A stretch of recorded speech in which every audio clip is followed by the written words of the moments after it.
ce que je fais ici, mais la vérité c'est que je ne sais ni où nous sommes, ni comment j'ai atterri ici. Pour ainsi dire, j'ai pour seul compagnon ce sac à dos, cette vieille tante et toi. Le froid est mordant, chaque souffle s'échappe de ma bouche comme une vapeur fantomatique, presque aussitôt emportée par le vent.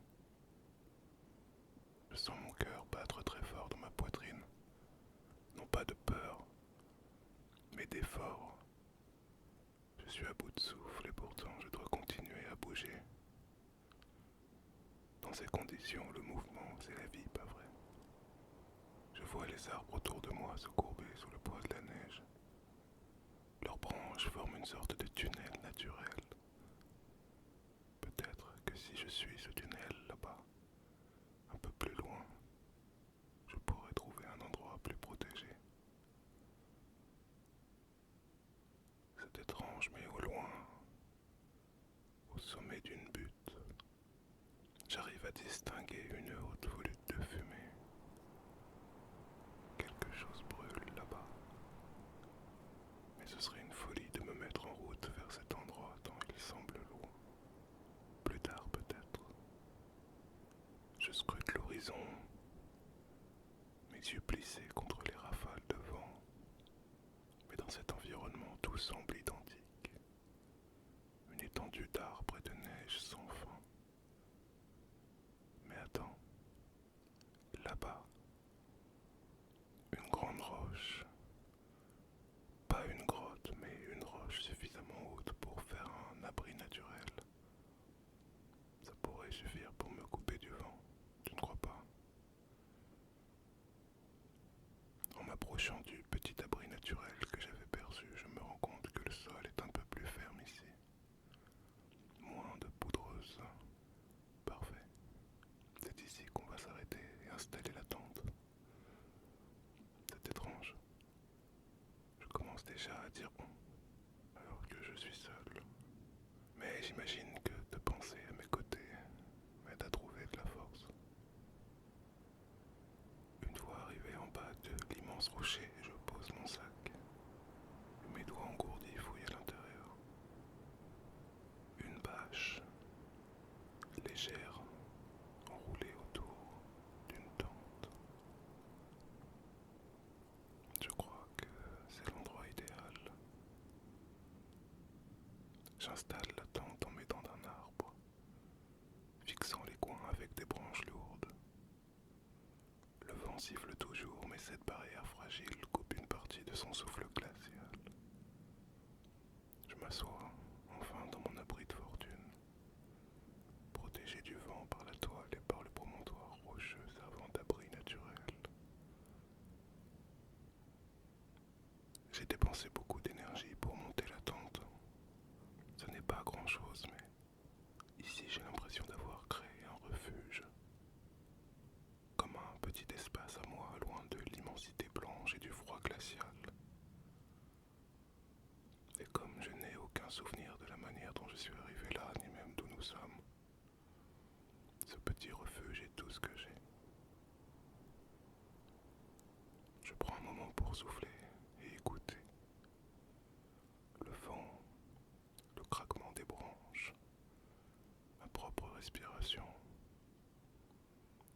Ce calme, même s'il est hostile, a quelque chose de réconfortant. Étrange, non?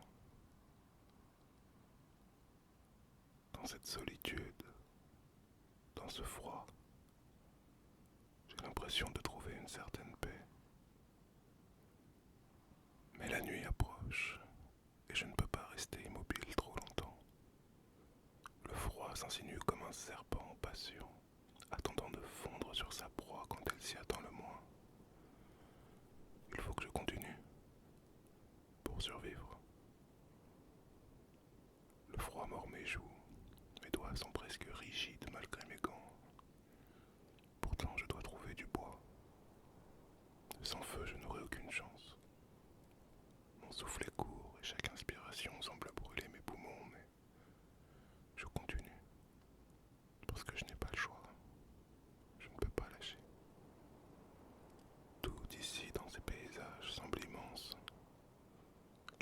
arbres sont majestueux, leurs branches chargées de neige, c'est magnifique, mais cruel. Tout ici est glacé. Je scrute les alentours, cherchant du bois mort, des branches tombées, des morceaux de bois, enfin tout ce qui pourrait être encore sec à l'intérieur. Et je tombe sur une branche qui semble prometteuse. Je la teste en la cassant. Le son est net, un craquement sec. Ça devrait faire l'affaire. Alors j'en collecte autant que possible. Des branches fines pour démarrer le feu et des morceaux plus épais pour le nourrir.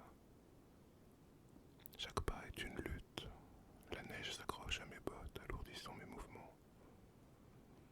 Mais après un certain temps, je décide que ça suffit et je retourne à mon abri.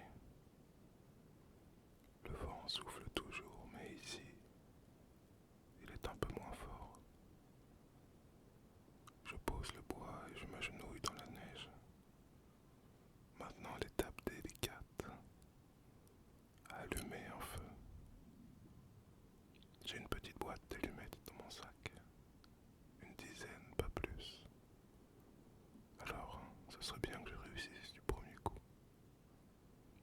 Je construis le foyer du feu avec des brindilles et des pierres, comme si je tissais une toile. Et j'essaye de craquer une allumette. La flamme vacille, danse dans mes mains tremblantes. Je la protège avec mon corps, mes mains, mon visage.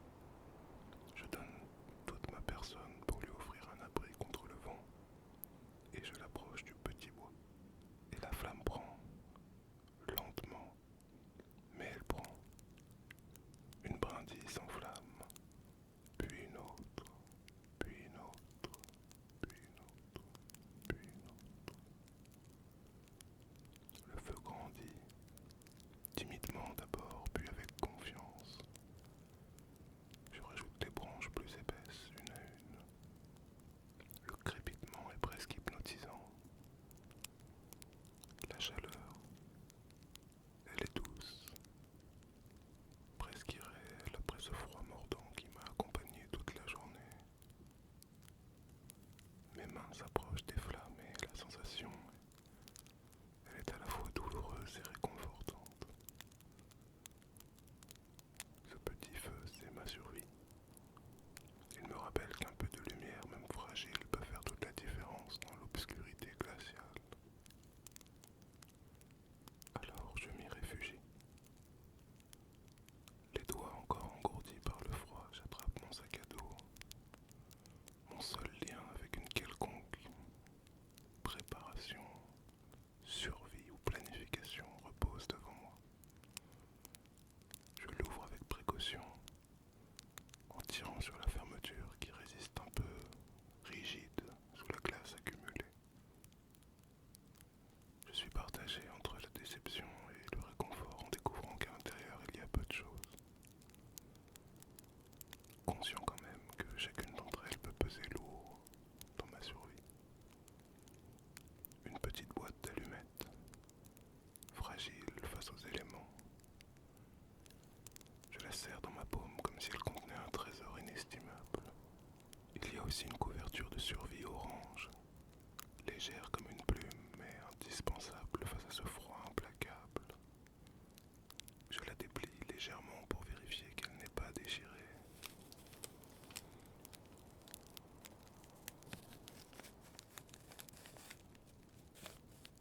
Puis je la replie soigneusement.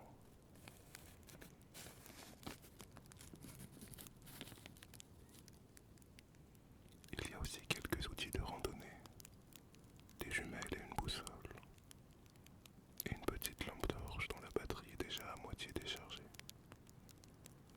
Ça n'est pas grand-chose, mais c'est tout ce que j'ai. En fouillant, je tombe aussi sur une